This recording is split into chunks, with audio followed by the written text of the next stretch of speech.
अस्सलामुअलैकुम जी, मेरा नाम है बिलाल अहमद और आप देख रहे हैं मेरा यूट्यूब चैनल। आज का टॉपिक बड़ा इंटरेस्टिंग होने वाला है क्योंकि आज के टॉपिक में हम जानेंगे कि फायर फाइटिंग स्प्रिंकलर क्या होता है और इसकी कितनी अक़साम वीडियो होती शुरू हैं। करने से पहले आप लोगों से गुजारिश है कि अगर आप इस चैनल पर नए हैं तो काइंडली इस चैनल को सब्सक्राइब कर लें और हौसला अफजाई के लिए लाइक एंड कमेंट ज़रूर कीजिएगा।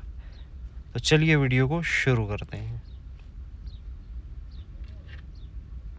जैसा कि आप देख सकते हैं कि ये हमारे सामने एक फायर फाइटिंग स्प्रिंकलर की डायग्राम नज़र आ रही है, जिसमें अगर बॉटम से हम टॉप की तरफ जाएं तो सबसे पहले यहाँ पे हमारे पास थ्रेड्स नज़र आते हैं जो कि रेड्यूसर में लगाकर स्प्रिंकलर को टाइट कर लिया जाता है। इससे अगर हम थोड़ा सा ऊपर जाते हैं तो यहाँ पे जैसा कि एरो हेड का निशान भी है और साथ में लिखा हुआ भी है सीलिंग असेंबली। तो ये सीलिंग असेंबली का पार्ट है जहाँ पे ट्यूब को हैंडल किया गया है। इससे ऊपर अगर हम जाते हैं तो यहाँ पे लिखा हुआ टेम्परेचर सेंसिटिव ग्लास बल्ब। इस ट्यूब के अंदर लिक्विड होता है कि जो कि डिफरेंट टेम्परेचर्स के ऊपर जाकर ये ग्लास बल्ब फट जाता है, जिसकी वजह से ये जो सीलिंग असेंबली है यहाँ से वाटर का फ़्लो होना शुरू हो जाता है। इसके बाद अगर ऊपर जाएं तो यहाँ पे हमारे पास राइट साइड पे ये फ्रेम लिखा हुआ है। ये जो इसकी बॉडी है इसको फ्रेम कहा जाता है। इसके बाद जो सबसे ऊपर जो अम्ब्रेला टाइप एक इसका पार्ट बना हुआ है इसको डिफ्लेक्टर कहते हैं।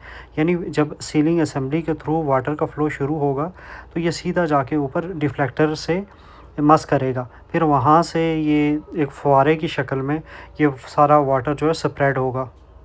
अगर हम बात करें टेम्परेचर सेंसिटिव ग्लास बल्ब की तो इसकी मोटाई क्विक रिस्पांस के लिए हम 3 mm यूज़ करते हैं और स्टैंडर्ड रिस्पांस के लिए हम इसको 5 mm यूज़ करते हैं। इसी तरह अगर इसके ऑपरेटिंग टेम्परेचर की बात की जाए तो वो भी डिफरेंट होते हैं, वो हम इसके कलर के हिसाब से पहचान सकते हैं। जैसा कि ये राइट साइड पे बॉटम में आपको एक कॉलम नज़र आ रहा है जिसमें डिफरेंट किस्म के कलर्स शो हो रहे हैं और साथ में टेम्परेचर भी उसका शो हो रहा है। जैसे कि सबसे पहले ऑरेंज कलर है और उसके साथ में 57 डिग्री सेंटीग्रेड लिखा हुआ है, यानी 57 डिग्री सेंटीग्रेड जब टेम्परेचर होगा उस पे ये ग्लास बल्ब जो ऑरेंज कलर का ग्लास ट्यूब होगा वो फट जाएगा।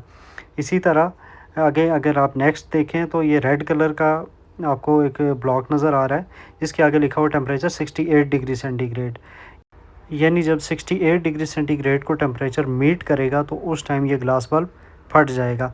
जैसा कि ये डायग्राम में भी हमें रेड कलर ही नज़र आ रहा है। इसी तरह इससे नीचे येलो कलर है और येलो कलर हमें दिखा रहा है 79 डिग्री सेंटीग्रेड, यानी जब टेम्परेचर 79 डिग्री सेंटीग्रेड को मीट करेगा तो ये वाला जो स्प्रिंकलर होगा हमारे पास, ये जो ट्यूब होगी सेंसिंग ट्यूब, ये फट जाएगी। इसी तरह जब टेम्परेचर 93 डिग्री को मीट करेगा तो उस टाइम ये स्प्रिंकलर ब्लास्ट हो जाएगा। इसी तरह फ़िरोज़ी कलर 141 डिग्री सेंटीग्रेड पे जाकर ब्लास्ट होगा और जो पर्पल कलर है ये 182 डिग्री सेंटीग्रेड पर जाकर ब्लास्ट हो जाएगा। ये डिफरेंट कलर्स हमें दिखाए गए हैं। ये इनका मकसद ये होता है कि कुछ स्प्रिंकलर्स ऐसे होते हैं जो कि नॉर्मल आम रूटीन में इस्तेमाल किए जाते हैं। कुछ ऐसी जगहें होती हैं जहाँ पे कुछ स्पेशल किस्म के स्प्रिंकलर इस्तेमाल किए जाते हैं, उनकी शेप ऐसी ही होती है लेकिन उनका टेम्परेचर बहुत हाई रखा जाता है ताकि हाई टेम्परेचर पे जाके वो ब्लास्ट हो। तो हम इन स्प्रिंकलर्स को लोकेशन के हिसाब से मैनेज कर सकते हैं और इनको लोकेशन के हिसाब से यूज़ कर सकते हैं। जहाँ पे हमें जितना टेम्परेचर रिक्वायर्ड होगा उस के लिए हम वहाँ पे वो स्प्रिंकलर इस्तेमाल करेंगे। अब हम बात करते हैं स्प्रिंकलर की टाइप्स की। तो हमारे पास स्प्रिंकलर्स की 3 टाइप्स होती हैं, पेंडेंट स्प्रिंकलर्स, अपराइट स्प्रिंकलर और साइड वॉल स्प्रिंकलर्स। जैसा कि आप देख सकते हैं कि तस्वीर में दिखाए जाने वाले स्प्रिंकलर का डिफ्लेक्टर नीचे की जानिब है, तो इस स्प्रिंकलर को हम पेंडेंट स्प्रिंकलर का नाम देते हैं और ये आम तौर पर डाउन साइड की तरफ इस्तेमाल किया जाता है। जैसा कि इस तस्वीर में शो हो रहा है, ये अक्सर सीलिंग के नीचे इसको इस्तेमाल किया जाता है।